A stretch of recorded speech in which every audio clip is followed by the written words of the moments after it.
Olá, sejam bem-vindos ao nosso canal Aprendendo sobre a Bíblia. Irei contar a história de Rispa, mas antes já peço que deixe seu like, se inscreva no canal e deixe seu comentário. Imagine uma mãe que fez de tudo para proteger a honra de seus filhos, até mesmo acampar durante meses ao lado de seus corpos. Rispa foi uma concubina do rei Saul. A história de Rispa ficou conhecida na Bíblia justamente por causa de sua dedicação em proteger os corpos de seus filhos mortos. Rispa era uma evita, descendente de Aiá. Ela era estrangeira. O texto bíblico diz que Rispa foi mãe de pelo menos 2 filhos, Armoni e Mefibosete. Para entender quem foi Rispa, primeiro é preciso conhecer sobre o ambiente em que ela viveu. Rispa estava ligada à corte de Israel num contexto de muitas intrigas, conspirações e mudanças de poder. Depois da morte do rei Saul, seu filho Isbosete foi declarado rei das tribos de Israel, com exceção da tribo de Judá, que naquele tempo já reconhecia a liderança de Davi. Isbosete basicamente reinava sobre as tribos do norte, e Davi reinava sobre a tribo de Judá. É importante ter atenção para não confundir Isbosete com Mefibosete. Isbosete era o filho legítimo sobrevivente de Saul, e Mefibosete era o nome de um dos filhos de Rispa, a concubina de Saul, meio-irmão de Isbosete, além, é claro, de ser um dos nomes dos netos de Saul, o filho de Jonatas, que era aleijado. Aquele foi um período de muita instabilidade, que envolveu uma longa guerra entre a casa de Saul e a casa de Davi.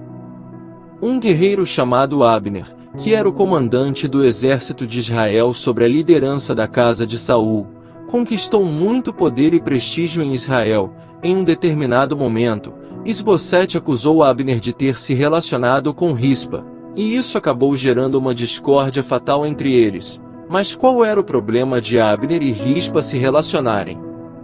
O problema era que Rispa havia sido concubina do rei. Ao concluir que Abner havia se envolvido com Rispa, Isbosete praticamente acusou Abner de traição. Isso não aconteceu porque Isbosete simplesmente ficou com ciúmes do suposto relacionamento de Abner e Rispa, mas aconteceu porque ele temeu que aquele relacionamento fosse um movimento de Abner para ocupar o trono de Israel. Na antiguidade não são poucos os casos de comandantes de exércitos que acabaram se tornando reis de nações após conspirações desse tipo, envolvendo relacionamento com mulheres da corte. E esse desentendimento entre Abner, isso não aconteceu porque Isbosete simplesmente ficou com ciúmes do suposto relacionamento de Abner e Rispa, mas aconteceu porque ele temeu que aquele relacionamento fosse um movimento de Abner para ocupar o trono de Israel. Na antiguidade não são poucos os casos de comandantes de exércitos que acabaram se tornando reis de nações após conspirações desse tipo, envolvendo relacionamento com mulheres da corte. E esse desentendimento entre Abner e Isbosete acabou ajudando o rei Davi, isso porque Abner ficou ofendido com aquela situação, e passou a apoiar Davi como rei, e como resultado, sem a proteção de Abner, rapidamente acabou caindo.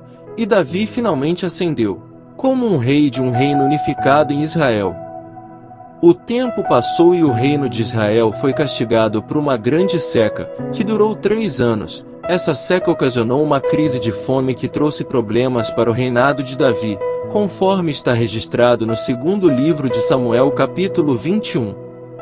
Então o rei de Israel consultou ao Senhor a respeito do motivo de aquela seca estar castigando a terra. E a resposta do Senhor para Davi foi que aquela seca era resultado da traição de Saul contra os gibeonitas. Para entender essa questão precisamos voltar um pouco na história. Quando os israelitas estavam conquistando Canaã, ainda nos dias de Josué, foi feito um tipo de acordo de proteção com os gibeonitas. Isso quer dizer que Israel havia prometido proteger os gibeonitas. Mas Saul promoveu uma ofensiva militar que perseguiu e matou muitos gibeonitas. Eles não faziam parte dos filhos de Israel, mas eram restante dos amorreus que Israel tinha jurado poupar. Davi chamou os gibeonitas e perguntou a eles o que poderia ser feito para que aquele mal fosse reparado. Por sua vez, asseguraram que eles não queriam nem ouro ou prata de Israel, e muito menos matar qualquer israelita, mas queriam apenas que a descendência de Saul pagasse por aquele crime. Então os gibeonitas solicitaram que Davi entregasse a eles 7 descendentes de Saul, para que eles pudessem enforcá-los, e Davi concordou com a proposta e prometeu entregar 7 homens da casa de Saul. E foi em meio a esse conflito étnico que o drama da história de Rispa começou. Isso porque entre os homens que foram entregues por Davi aos gibeonitas estavam os 2 filhos de Rispa, Armone e Mefibosete, além dos 5 filhos de Merabe, filha de Saul. Como Davi havia prometido proteger a descendência de Jonatas seu amigo, ele excluiu Mefibosete, que era filho de Jonatas e neto de Saul, e entregou os 2 filhos de Rispa, que havia sido concubina de Saul, para morrerem juntamente com os outros netos de Saul, através de sua filha Merabe. O texto bíblico diz que os gibeonitas tomaram esses homens e os enforcaram no monte perante o Senhor. Isso aconteceu no princípio da ceifa da cevada.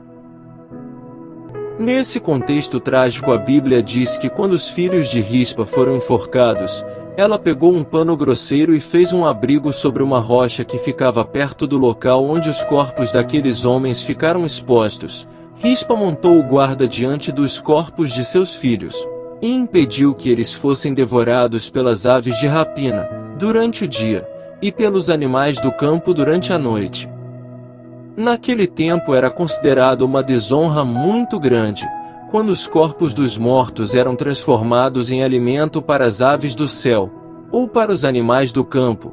Isso quer dizer que expor o corpo morto de uma pessoa, impedindo seu sepultamento, era uma forma de desgraçar a pessoa, conforme nós lemos em Deuteronômio, capítulo 28, versículo 26. Então Rispa protegeu os corpos de seus filhos de dia e de noite, até que eles pudessem ser sepultados, e isso não foi algo rápido. Rispa foi uma protetora incansável dos corpos de seus filhos, desde o início da colheita, até o começo das chuvas de outono no hemisfério norte, um período de quase 6 meses. É provável que Davi tenha deixado os corpos expostos durante todo esse tempo, esperando alguma evidência de que o crime contra os gibeonitas havia reparado e que a bênção do Senhor estava novamente sobre Israel. Mas o rei Davi ficou sabendo da dedicação de Rispa em proteger os corpos de seus filhos. O texto bíblico dá a entender que Davi mandou recolher os restos mortais daqueles homens, e tal como os ossos de Saul e de Jonatas foram recuperados dos moradores de Jabes-Gileade, os ossos daqueles homens foram sepultados de forma digna no túmulo da família de Saul. A Bíblia diz que o Senhor não tinha mudado sua atitude com relação à terra de Israel, ou seja, a fome ainda persistia, mas depois de os corpos serem sepultados, o escritor bíblico registra que Deus se tornou favorável para com a terra, e isso significa que a crise havia chegado ao fim. Se você gostou desse vídeo, deixe seu comentário, não se esqueça de deixar seu like e se inscrever no canal. Deus abençoe.